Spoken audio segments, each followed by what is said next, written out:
Hi అండి, అందరు బాగున్నారా? మళ్ళీ మరొకసారి మీ ముందుకు వచ్చాను. మీకు నేను మరి ఈ కొత్తగా నేను యూట్యూబ్ చేస్తున్నానండి. మీ అందరిలో నేను కలిసిపోవాలి. తర్వాత ఈ యొక్క సమాజము నేడు నాడని ప్రోగ్రాంలో మిమ్మల్ని అందరినీ ఆహ్వానించి మీతో నేను ముచ్చటించాలి. సమాజంలో చాలా ముచ్చట్లు ఉంటాయండి, కానీ మనకు అవసరం లేనివి కావండి.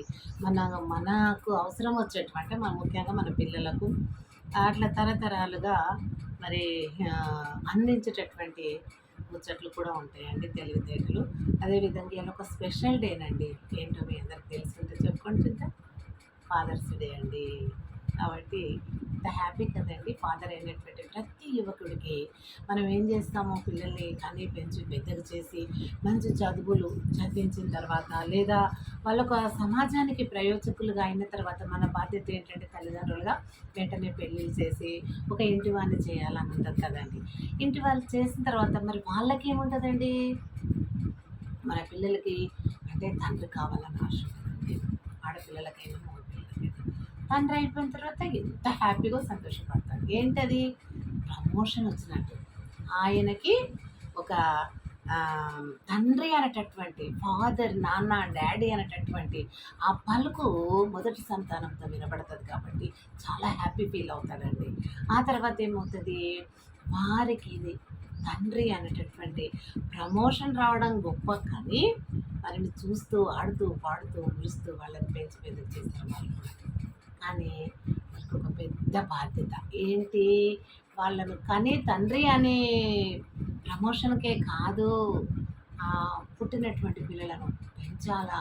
జ్వరం వచ్చినా, చలి వచ్చినా, ఏ ఇబ్బందులు ఏ ఇక్కట్లయినా వారికి ప్రతి ఒక్కటి కనుపాపల వాళ్ళే మనము వారిని కాపాడుకుంటూ ఉంటామండి తల్లిదండ్రులు. కాబట్టి తండ్రి అయినటువంటి వాళ్ళందరూ కూడా అలాంటి మరి సిచ్యుయేషన్లు ఎన్నో ఎదుర్కొని ఉంటారు. మరి అంతటితోనే అయిపోదండి. వారు చదువులు అయిపోయి మరి బాగుపడి మరి ఉద్యోగాలు సంపాదించిన తర్వాత మరి వాళ్ళని కూడా ఒక ఏంటి పెళ్ళిళ్ళ ఈడుకు వచ్చిన తర్వాత పెళ్లి చేయాలనుకుంటారు, కాదు కదండి. మరి అప్పటి వరకు వారి బాధ్యత ఎంత ఎంత భారం మోయాల్సి వస్తుంది. మనం మోసినాం, మరి అయిపోయింది. కానీ మరి మన పిల్లలు కూడా ఇప్పుడు యవనస్తులై పెళ్ళిళ్ళు చేశాం కదండి. చేయని వాళ్ళు ఉండొచ్చు, చేసిన వాళ్ళు ఉండొచ్చు, చేయబోయే వాళ్ళు ఉండొచ్చు. అందరూ కూడా ఒకనట్టయితే మరి ఆడపిల్లలైన తల్లులు కావాల్సిందే, పెళ్ళిళ్ళు చేయాల్సిందే. మరి మగపిల్లలైతే తండ్రులు కావాల్సిందే, పెళ్ళిళ్ళు చేయటం తల్లిదండ్రుల బాధ్యత. మరి ఈరోజైతే చాలామంది వేలాది లక్షలాది కోట్లాది మంది తండ్రిగా ఈరోజు పిల్లల యొక్క మరి గ్రీటింగ్స్, మన్ననలు మరి అందుకోబోతున్నారు.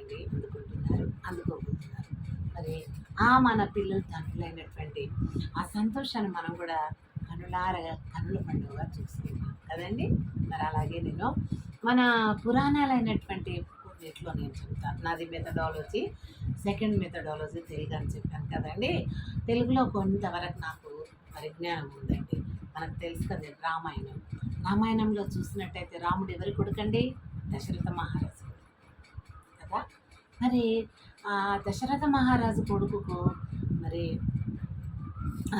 నలుగురు కొడుకులు కదండి. రాముడు, లక్ష్మణుడు, భరతుడు, శత్రుడు, నలుగురు. మరి అలా నలుగురు చరిత్ర మనకు తెలుసు, కానీ నలుగురికి తండ్రి ఎవరండి? దశరథ మహారాజు.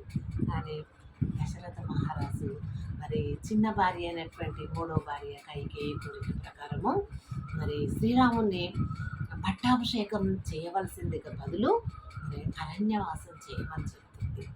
అదంతా కూడా లోక కళ్యాణంకు జరగవలసి ఉన్నటువంటి విషయము. కానీ మనకైతే అవి జరుగుతూ ఉంటే ఏమనిపిస్తుంది? బాధ, భయము. మరి ఆ యొక్క సినిమాలు చూసినా, లేకుంటే ఆ రామాయణాలు చదివినప్పుడైనా, లేకపోతే ఆ టాపిక్ ఎవరైనా మాట్లాడినా ఇవన్నీ కూడా ఏమనిపిస్తుంది అంటే, ఎంత కష్టపడ్డాడు రాముడు అది ఇది. కానీ అది కాదండి. మరి శ్రీరాముడు భగవంతునిగా ప్రజలందరి చేత కొలవబడాలి అని అంటే మరి అవన్నీ పరీక్షలు తట్టుకొని బయటకు రావాలండి. అందుకే మరి కైకేయిని దశరథ మహారాజుకు మూడో భార్య ఇవ్వడము, ఆ మందిర ద్వారా మరి అన్నీ కూడా ఆమె మరి తెలుసుకొని మరి అవన్నీ కూడా ఒక జలసిగా ఫీల్ అవ్వడము, తన కుమారుడైనటువంటి భరతుడికి పట్టాభిషేకం చేయాలి.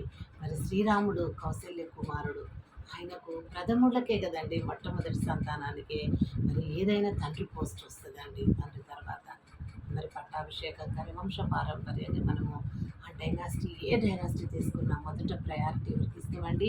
పెద్ద కుమారుడికి. మరి పెద్ద కుమారుడు శ్రీరాముడు కాబట్టి పట్టాభిషేకం చేయాలని మహారాజు అనుకున్నప్పుడు కైకేయి అడ్డుపడి లేదు లేదు నా కొడుకు చేయాలి.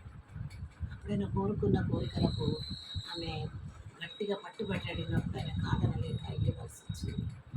అప్పుడు తండ్రి ఎంత కుంగిపోతాడండి. ఆ సన్నివేశమే ఈరోజు ఫాదర్స్ డే రోజు నేను గుర్తిస్తున్నానండి. తండ్రి యొక్క బాధ ఎంతగా తన పెద్దకు ఏదైనా లైన్ ప్రకారం కదండి, పెద్దవాడైనాక చిన్నవాడు చిన్నవాడైనా ఆ రకంగా ఆస్తిపాస్తులు అంటే సమానం చేస్తాం, కానీ ఒక ఇంటికి తండ్రి యజమానుడు, యజమానుని తర్వాత యజమానుడు అంటే ఇంటికి పెద్ద కొడుకేనండి. ఆ రోజుల్లో మరి అదే జరిగింది. ఆ రకంగానే మన సంప్రదాయాల్లో మనము అనుసరిస్తూ ఉంటాం. మరి దశరథ మహారాజు ఈ కైకేయి పట్టుబట్టినప్పుడు వినక తప్పలేదు. మరి ఆ రకంగా అంగీకరించటం మౌనమే అంగీకారము. అతడు మరి ఎంత కుమిలి కుమిలి కుమిలి మరి ఆ యొక్క గృహము నుంచి, అంతఃపురము నుంచి బయటికి వెళ్ళలేక, ప్రజల్లో తిరగలేక ఏడ్చి ఏడ్చి ఏడ్చి చూడండి, మనము మామూలుగా మనకి ఏది జరిగినా కూడా మనము చెప్పుకొని బయటపడి ఏడుస్తాము, మన హిస్టరీ బయట వేసుకుంటాం. వాళ్ళు మహారాజులు కదండి, ఎవరితో చెప్పించుకోరు. వాళ్ళే ఇతరులకు చెప్పేటటువంటి జ్ఞానం ఉన్నవాళ్ళు. వాళ్ళే పోయి మరి ఇతరులకి ఎట్లా చెప్పుకుంటారండి? అది ఏంటి, కంచె చేను వేసినట్టు అవుతుంది. అందుకని అతను చెప్పుకున్నాడా? లేదు. మరి దానికి సొల్యూషన్ దొరికిందా? దొరకలేదండి పరిష్కారము. ఇక అది ఆ విధంగా ఆమెను చేసుకున్న సమయంలో అతడు ఆమె కోరికలను ఒప్పుకున్న దాంట్లో కోరిక అడిగింది కాబట్టి అది తప్పకుండా తీర్చవలసిందే.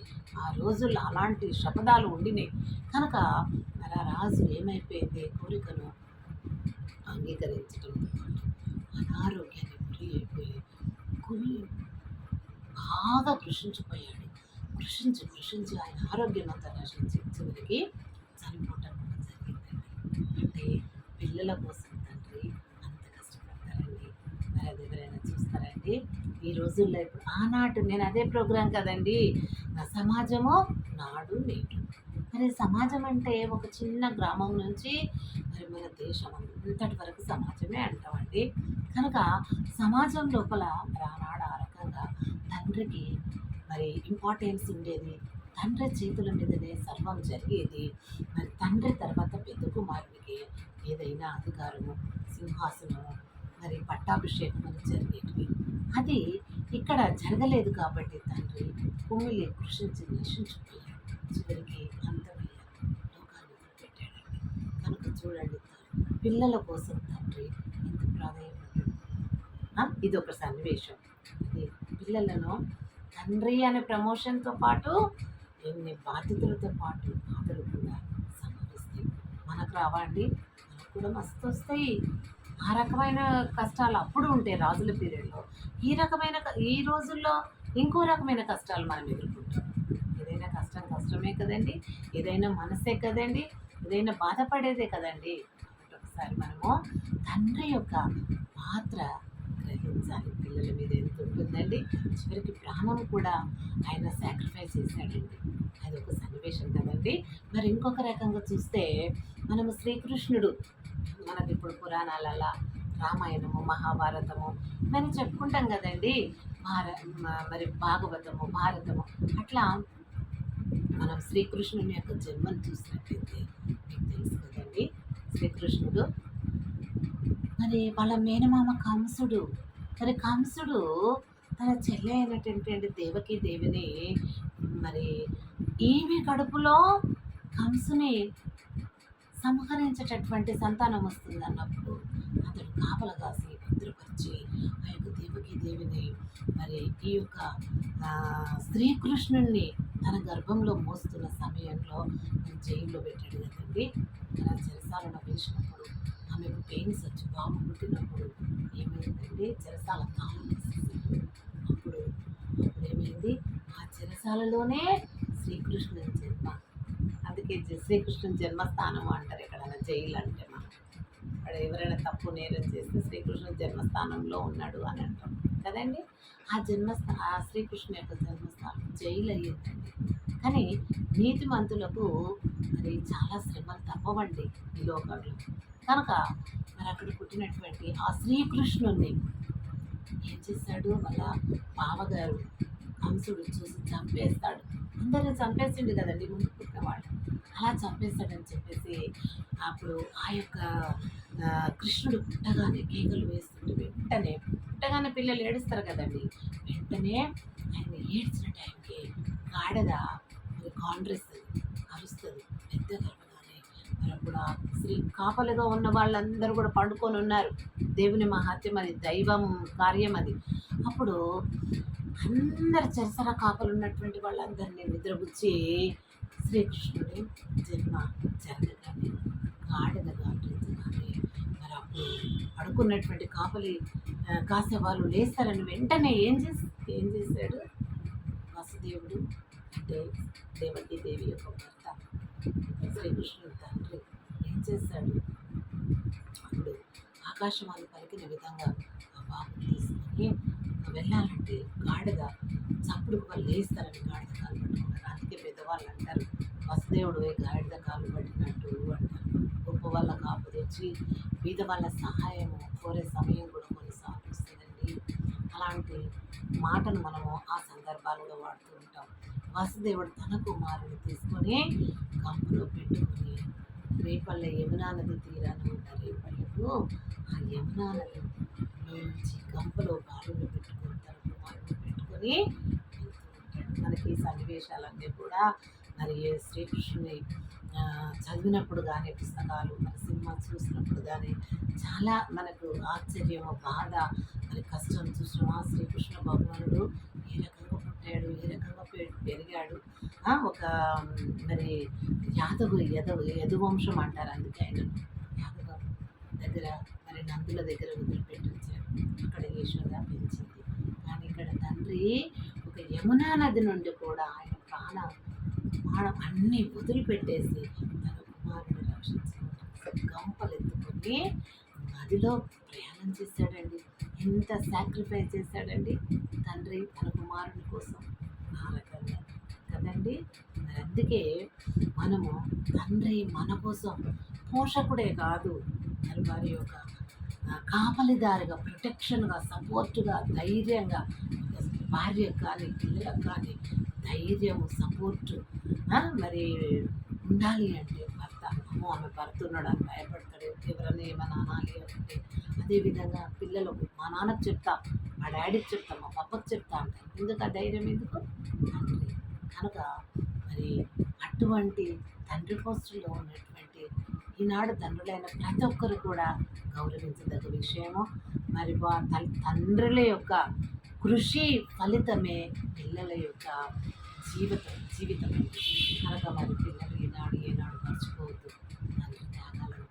ఎగ్జాంపుల్గా మీకు దశరథ మహారాజు చెప్పారు శ్రీరాముని విషయంలో, పట్టాభిషేకం విషయంలో.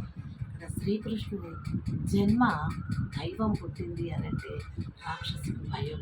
అందుకే ఆ రాక్షసుడైనటువంటి కంసుని మరి బాధ నుండి తప్పించుకొని ఆ యొక్క నది నుండి కూడా ఆయన వెళ్ళాడు.